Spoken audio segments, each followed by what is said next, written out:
Would you consider a fiction work written in kind of like a non-fiction format, it would be a non-fiction work, but if it was a different world, would you consider that a novel? I'm sorry, can you repeat the question? A non-fiction work in a different world. That would be like Robot Chicken, where they kind of have any likeness to living characters is totally incidental. So, I think it's, so you're saying like if you have a book that is written in the format of, say, a bibliography or a historical text, but it takes place in a fictional world that was invented by the author. That's still a novel. Okay, what did it say though? Like J.K. Rowling, I don't know if she did, but she wrote out like the Monsters book or the Monsters Book of Monsters. Yeah. Would that be a novel? I would not count something like that as a novel. I mean, especially if we're not considering a non-fiction narrative work to be a novel. I would say that, or even more to the point, if we're not considering Shakespearean plays when read to be a novel, that again, it's a different format intended for a different processing by the reader. I counter that with The Lord of the Rings. When Tolkien wrote Lord of the Rings, he wrote it as if it were a fake history being told. What her question is, I've read some of your book, it's pretty good. Hers is a story told in like a collection of letters, as if someone were writing a fake biography, as if someone were writing a biography for what's going on. So that's like a fake history, a fake biography of her characters in her world. Therefore, a fake history, that's fiction. It doesn't matter how it's written, because it is written, it's just like written in letters. And you have novels that are a collection of letters, like A Tree Grows in Brooklyn. Yeah. Fast and Brutal Wayne. An epistolatory novel. Yeah. Yeah. I so in that case, that would count as as a novel. But I think that it depends. It depends on how it's intended to be processed by the reader. If it's intended to present itself as a novel, or as a novel in the form of a collection of letters, then I would say yes, that is a novel. But if it's written as if it were a textbook of a fictional world, that I would not consider a novel. Yeah, that would be like an instruction guide. Terry Pratchett did that with Discworld. So he has like the Discworld companion, and you can find them in the novel shelf. That's because they're next to all the Discworld books.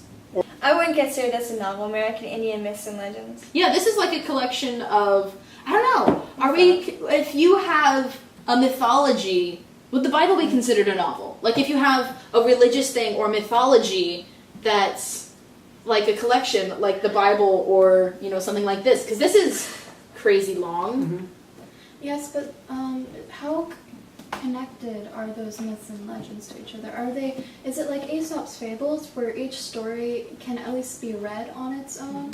Or is it something where they're deeply interconnected? Or something like Ursula Le Guin's Tale of Earthsea, where it is presented as a series of short stories within the same world, but it is the sixth installment in a series of novels, and itself has an overarching structure that leads into and continues the story that's been progressing across the entire series. And if you're going to consider a collection of short stories to be a novel, how interconnected do they have to be? Like, do they have to feature the same characters?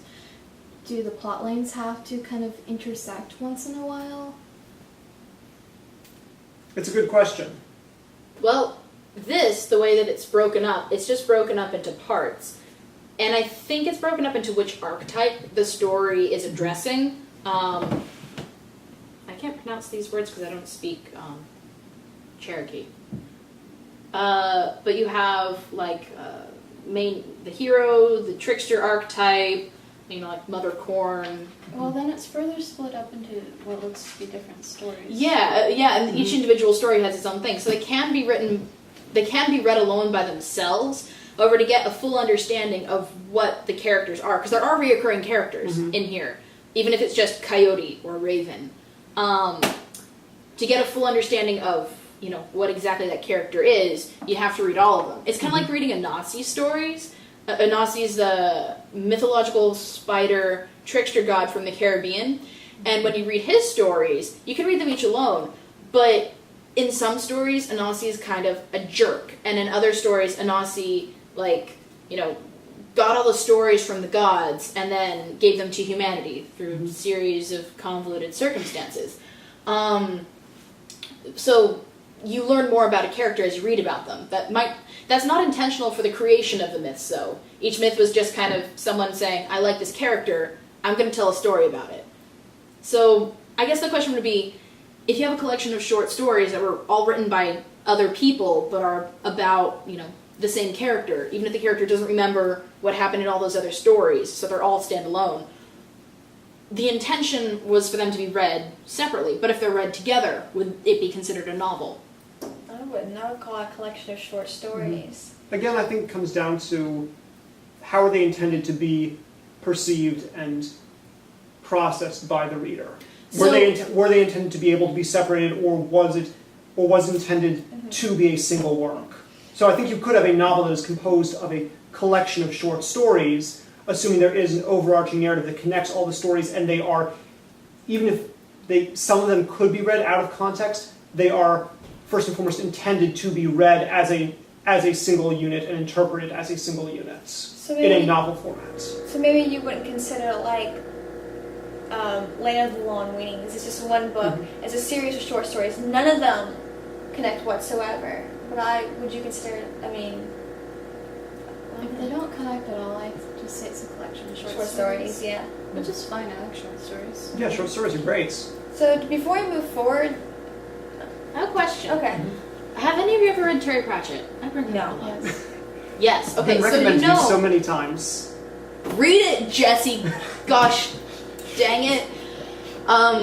So what Terry Pratchett does is he'll take a character and he'll write his novels. His novels are all about the same world, but he'll have recurring characters.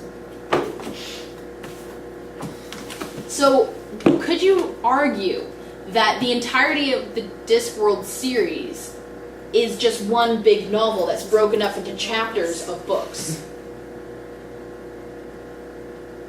I guess you could. I would consider it to be a series of novels because it's broken up into different books. But then I would also consider Lord of the Rings a trilogy, even though it's meant to be one whole book. So really, when we're talking about how to define something, we're trying to balance the author's intention and how the audience / publisher is receptive to it. And how they're processing it. Actually, I have another question. So if you have something which is not a novel, like an epic poem, could you turn it in, if you took an epic poem and you turned it into prose, like a lot of translations that I've seen of the Odyssey, turn it into prose to make it more readable, which I think is a terrible translation. They did that with the Divine Comedy. It was horrible. Yes, and that too.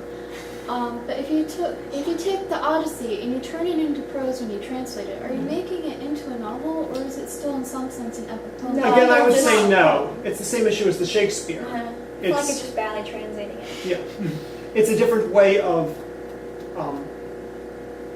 digesting the work, but at some level you're still processing it as an epic poem, even if it's only subconsciously because you know it's supposed to be an epic poem, or because the story was originally constructed and written and intended as an epic poem. So it's like eating a juicy peach with all that peachy goodness versus taking a vitamin C pill.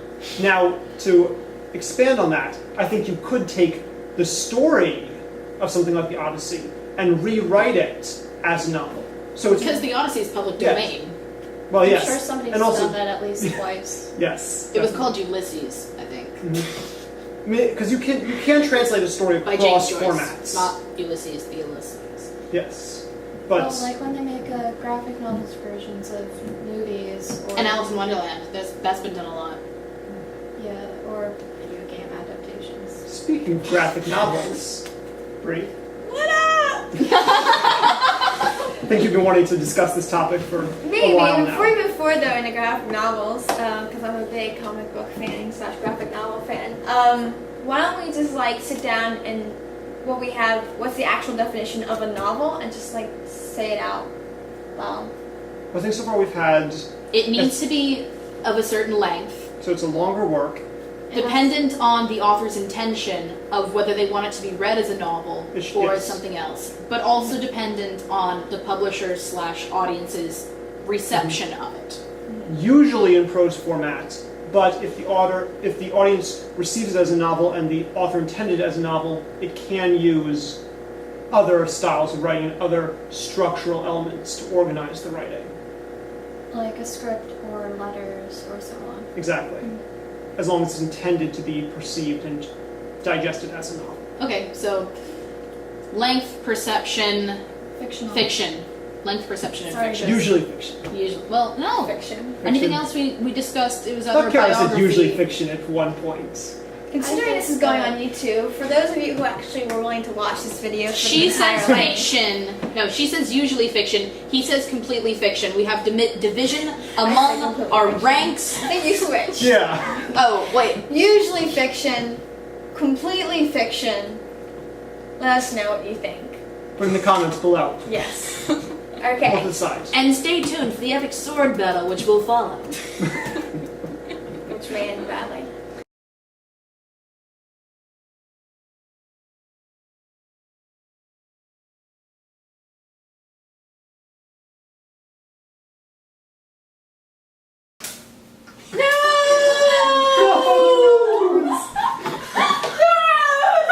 It's gone! You killed the Rose of Ultimate Power, Jesse!